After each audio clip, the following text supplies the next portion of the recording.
the crate, say for the next 14 days, Yeah. it's going to be very strict.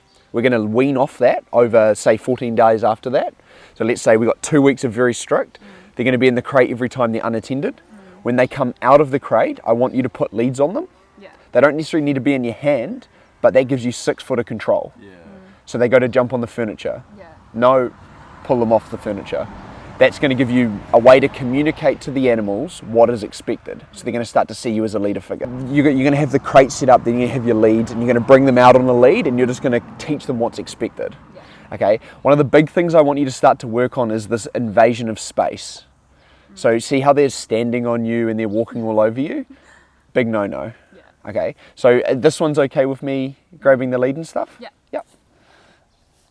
Cool. So I tend to find within like spaces, the big trigger is affection. So we give the dog affection. So this is fine. I'm giving the dog a bit of affection. When I stop giving affection and the dog nudges, Yeah. that's where the problem lies. Yeah, he's quite bad for that. Okay, so I can give affection. We're having this interaction now. This is perfectly fine. I stop the affection. The affection is now stopped. If the dog pushes into me, I push back. Okay, so when the dog moves in like that, it's like a way of them claiming space. Okay, so the dog's essentially trying to dictate what happens in our relationship again. I'm just pushing back saying like, you're not dictating that. Cool? I'm cool with that. Okay. I'm big on that. I need to give him cuddles. But you can. It's just what happens after the cuddles and what happens when you're giving, how you're giving it essentially. Yeah.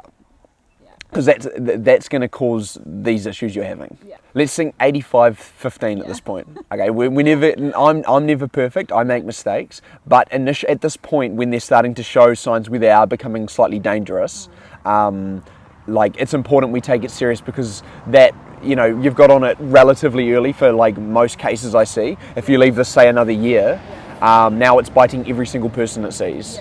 Now I can't take the dog anywhere. Now the dog's more anxious. The dog's now living a worse life kind of thing. So life gets a lot worse. So by putting in this little bit of effort now, it's gonna bigger results later. Yeah. So just going back to that defensive drive again. Essentially, when a dog becomes defensive, they pretty much claim space. So you know how I talked about the dog coming into my space and me creating space? I'm setting boundaries in my space.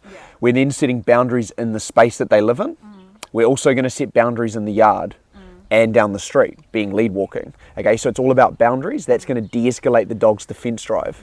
Does that make sense? So that's why that space is happening, because the dogs are dictating what's happening and controlling the space. So going back to kind of our management system, you can see how now the crate and keeping the dog on a leash in the house is going to help teach the dog what is and isn't appropriate. Yeah.